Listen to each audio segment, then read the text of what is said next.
into line. Right. Turn. Ladies and gents, thank you for participating in this morning's march. I'm going to break you off so you can get closer to the festivities. Parade dismissed.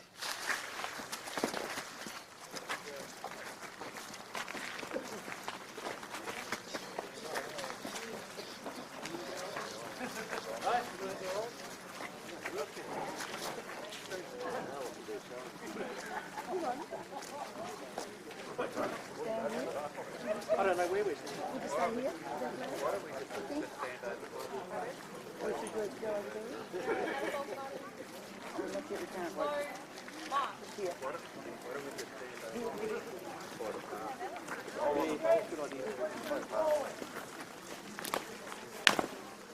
Catapult party.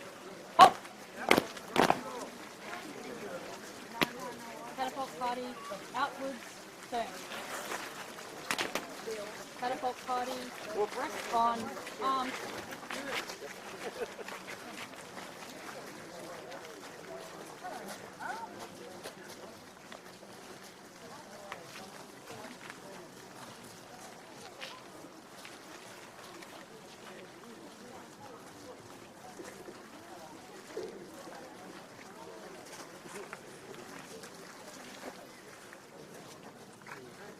Good morning, ladies and gentlemen, and guests, Reverend Des Benfield, RAF personnel, Shire of Wellington, Deputy Mayor Alan Hall.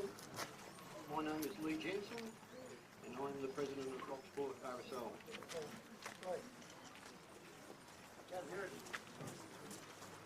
I would like to welcome you to Locksport RSL Anzac Day commemoration ceremony. It is 102 years since the landing of Gallipoli. It is 50 years since the Battle of Long Tan in Vietnam. But our Anzac spirit lives on in all of us. Thank you. I would like now to introduce Reverend Des Benfield, who will lead us in hymns and prayers. We begin with the first hymn, O God, our help in ages past.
Pray together the Lord's Prayer.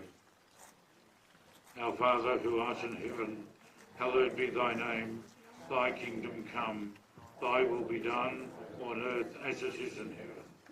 Give us this day our daily bread, and forgive us our trespasses, as we forgive those who trespass against us. And lead us not into temptation, but deliver us from evil. For thine is the kingdom, the power and the glory, forever and ever. Amen.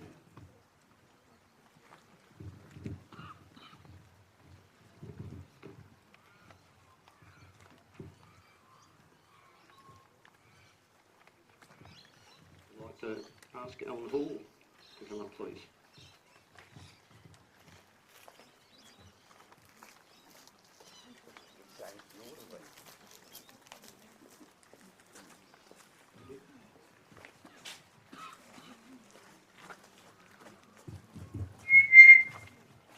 We'll start with the Jimi Hendrix number.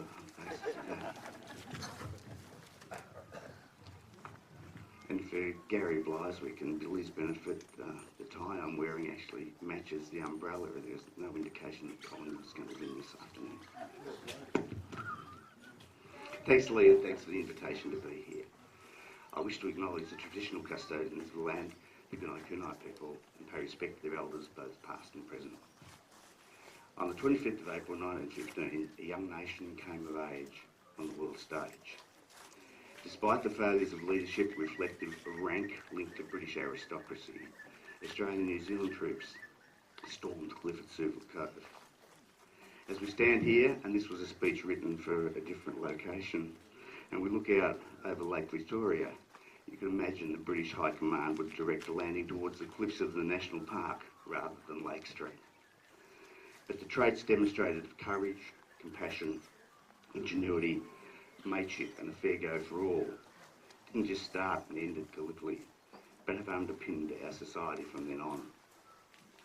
Paula at the Shire Office penned me a speech which included details of various World War I battles that I'll be sure to mispronounce, so I opted to convey some thoughts of my own. Not so long ago, Jill and I visited Hellfire Pass on the Thai-Burma Railway. As tourists, the heat and humidity were stifling.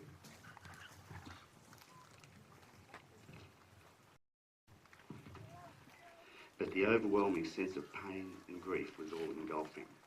We visited the museum, the cemetery, and for any parent to walk amongst the graves of Australian, Dutch and English, where those who had perished during this horrendous time of brutality were of a similar age with our children was moving beyond belief. At the end of the escarpment of Hellfire Pass, a place of unimaginable grief, there is a clearing where services are now held, and I guess they're held today as well. And attached to the rock wall is a plaque that acknowledges and recognises Weary Dunlop.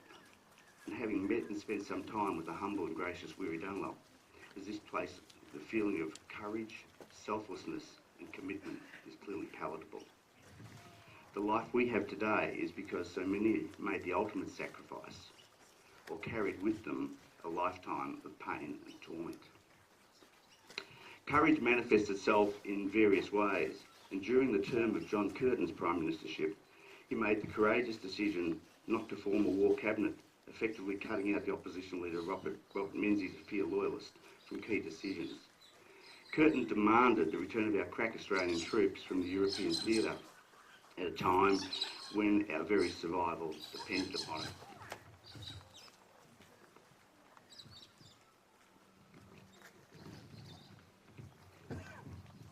This decision, along with the appointment of MacArthur as Commander-in-Chief, galvanised the extent of US support. These two factors were pivotal in the defence of home. Who knows what the outcome might have been without Curtin's courage.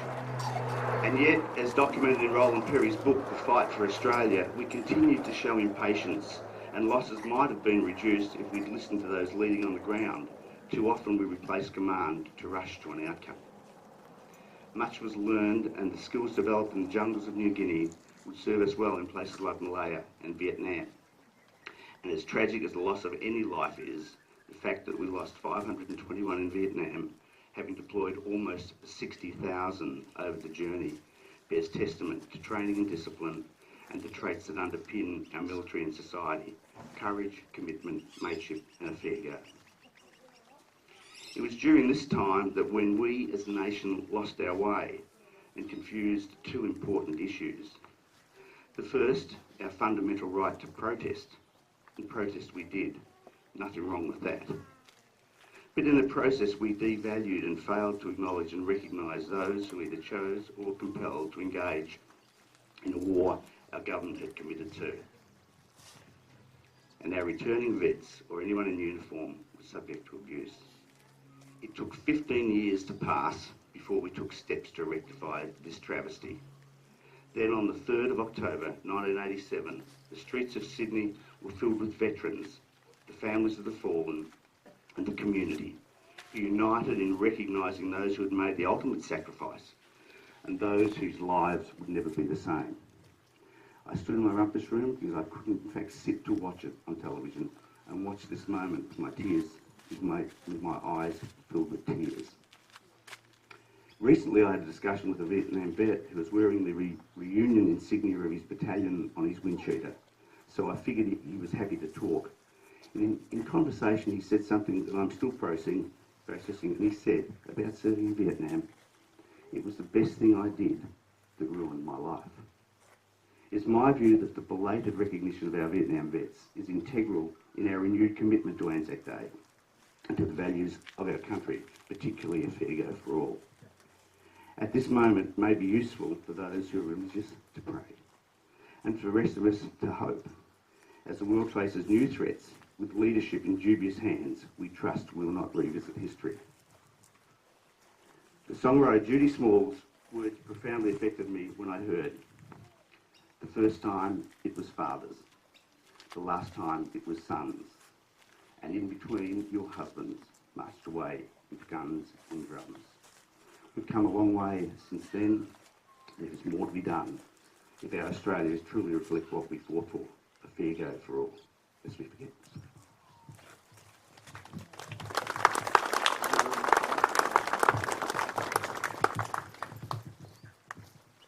I'd like to ask the guest speakers from the RIV, please.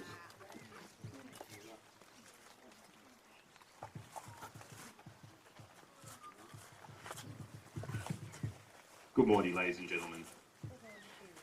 Thank you for the opportunity to join you for your Anzac Day ceremony. We are gathered here to honour the memory of those gallant men and women who sacrificed their lives in service to their country.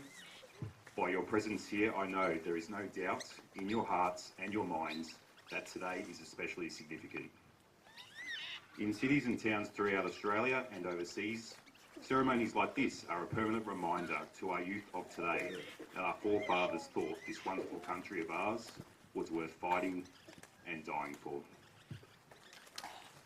I have often thought that perhaps the term Anzac has been misunderstood. It is not a place, nor is it a campaign or a war. It is not a ceremony or a parade either. I feel the term Anzac has transcended the physical meaning to become a spirit, an inspiration which embodies the qualities of courage, discipline, sacrifice, self-reliance, and in Australian terms, that of mateship and a fair go. That to me is what Anzac conjures in my mind. These days we try not to glorify war.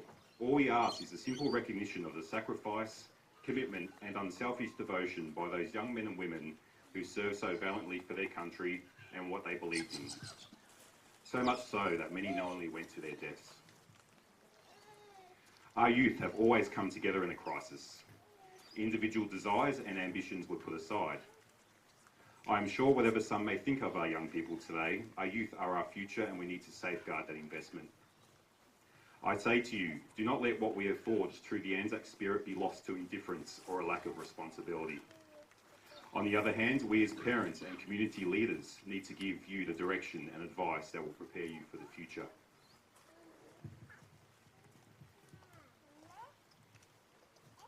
The fundamental purpose of today has been and should continue to be to pay homage to our veterans and those who gave their lives. In doing so, we ensure a recognition by our youth that peace and freedom have always required a sacrifice in the past. Those we honour have left to Australia a tradition of courage, selflessness and fine reputation to follow for the future. I've enjoyed the opportunity to be with you today and consider it a real honour to make this Anzac Day address. Thank you very much.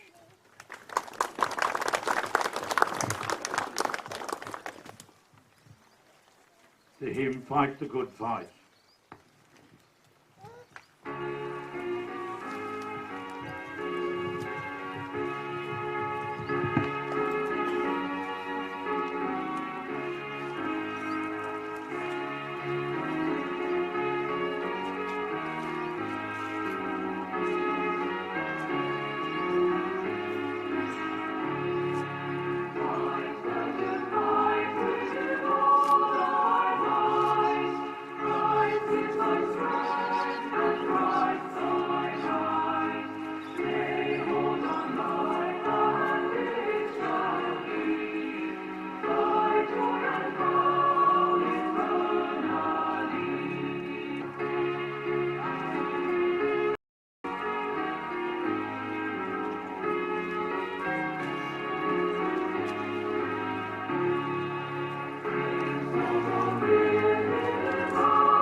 like to ask the students from Locksport Primary School to come and read their poem.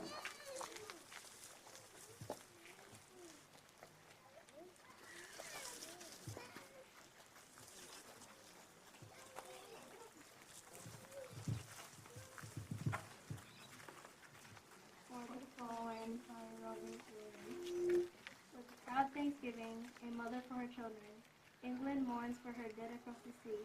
Flesh of her flesh they were, spirit of her spirit, fallen in the cause of the free. Solemn the drums thrill, deaf, august, and royal, sing sorrow up into mortal spheres. There is music in the midst of desolation, and the glory that shines upon her tears. They went with the songs to the battle. They were young, straight of limb, true of eye, steady and aglow. They were staunch to the end against odds uncounted. They fell with their faces to the foe. They shall grow not old, as we that are left grow old. Age shall not weary them, nor the years condemn. At the going down of the sun and in the morning, we will remember them. They mingle not with their laughing comrades again.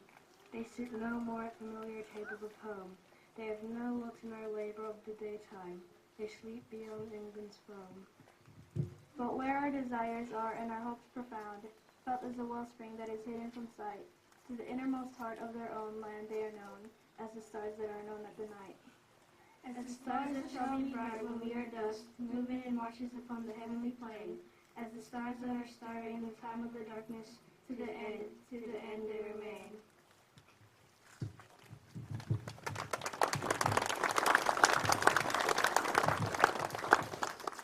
The hymn God Save the Queen.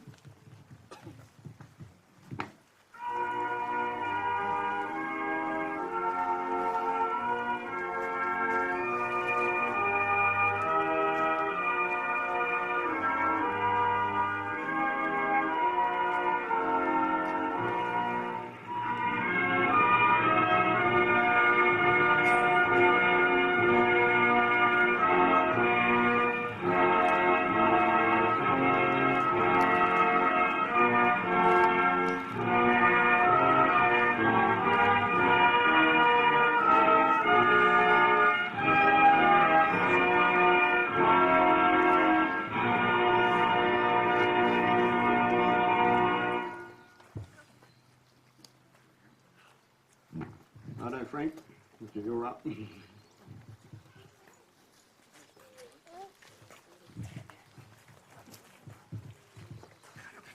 speak a bit louder. I can be there. So I have to.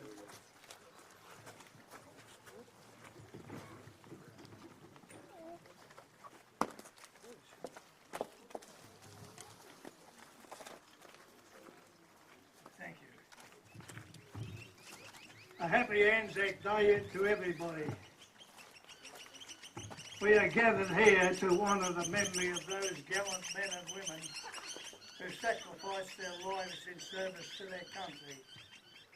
By your presence here today, I know there is no doubt in your hearts and minds that today is especially significant.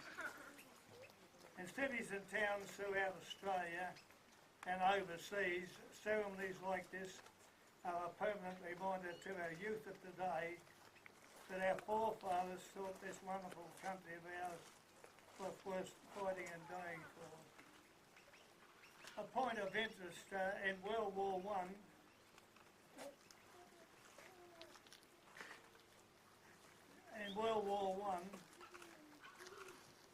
on a population base, we had some of the biggest, highest casualties in the whole world. So we go back a long way with this Anzac. I've often thought that perhaps the term Anzac has been misunderstood. I don't know.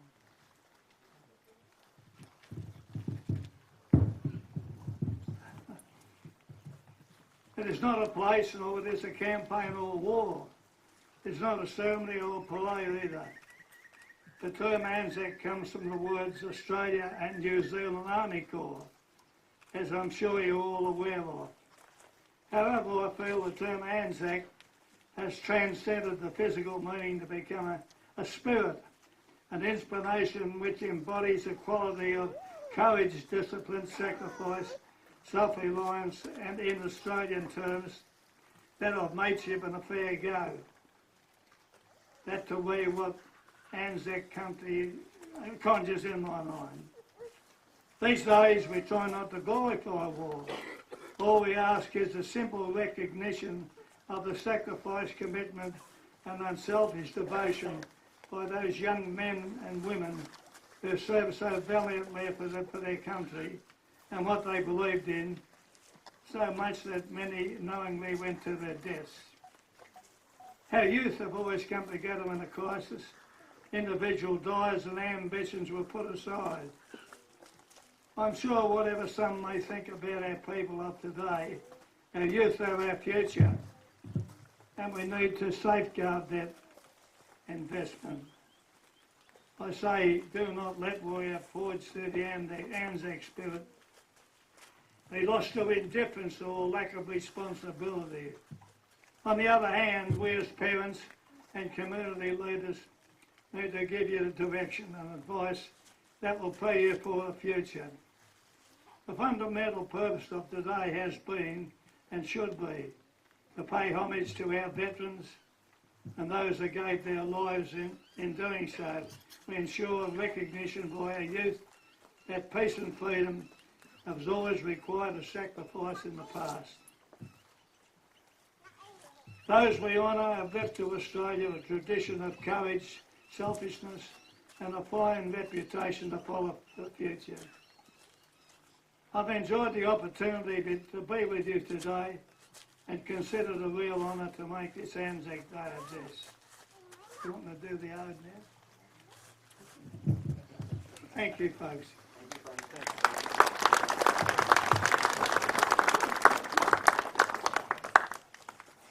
I'd like to ask Greg Bloom to come forward, please.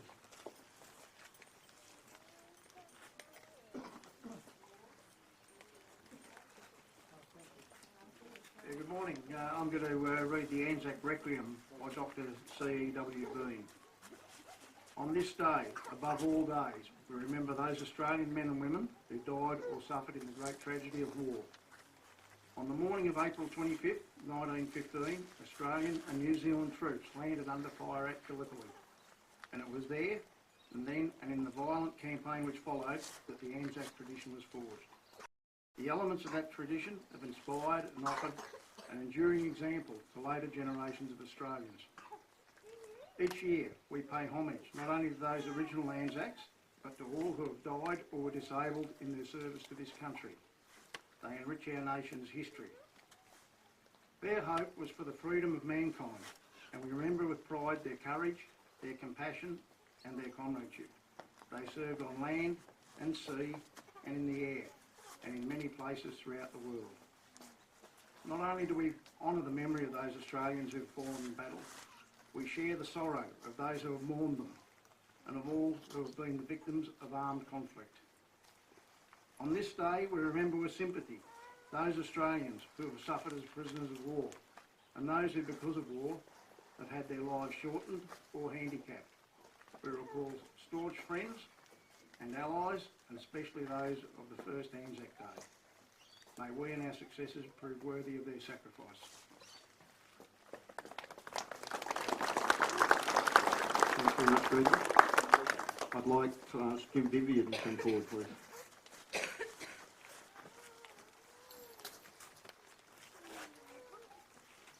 At the going down of the sun, I crouched in a shallow trench on that hell of exposed beach. Steep rising foothills, bare of cover, a landscape pockmarked with war's inevitable litter. Piles of stores, equipment, ammunition, and the weird contortions of death sculptured in Australian flesh. I saw the going down of the sun on that first Anzac Day. The chaotic maelstrom of Australia's blooding. I fought in the frozen mud of the Somme, in a blazing destroyer exploding on the North Sea. I fought on the perimeter of Tobruk, crashed in a flaming wreckage of a fighter in New Guinea, lived with the damned in a place called Changi, fought in the snow at a place called Korea, and again in the jungles of Malaya, Borneo and South Vietnam. I was your mate, the kid across the street, the medical student graduate, the mechanic at the corner garage, the baker who bought your bread, the gardener who cut your lawns, and the clerk who sent your phone bill. I was a private in the army, a naval commander, an Air Force bombardier. No man knows me, no name marks my tomb, for I am every Australian serviceman, for I am the unknown soldier. I died for a cause I held just in the service of my land, that you and yours may stay in freedom. I'm proud to be an Australian. Thank you very much, Jim. I'd like to ask Mr. Duncan Parker, the Vice President of Lockport RSL, to lay our roof.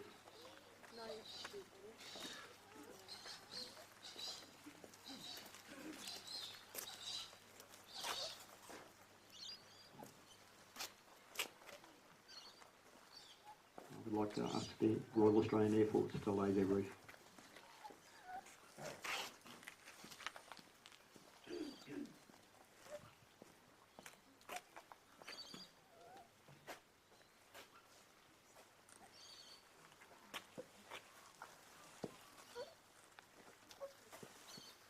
I would like to ask the President of the Ladies Auxiliary to lay their roof.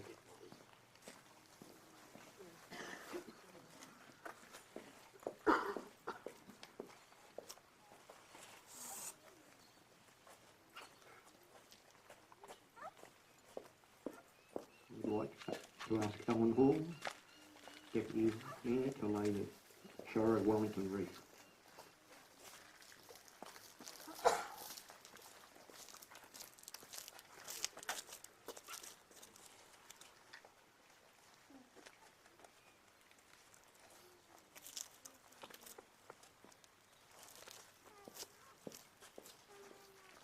I would like to ask the students from Lockport Primary School to lay their wreath.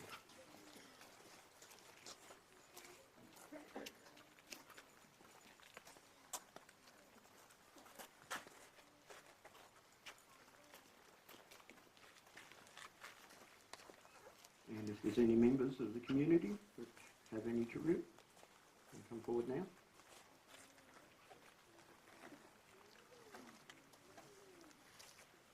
I would like now to do the ode.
I would now like to do the ode. They shall not grow old as we that are left grow old.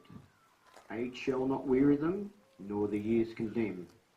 At the going down of the sun and in the morning, we will remember them. lest we forget. Thank you.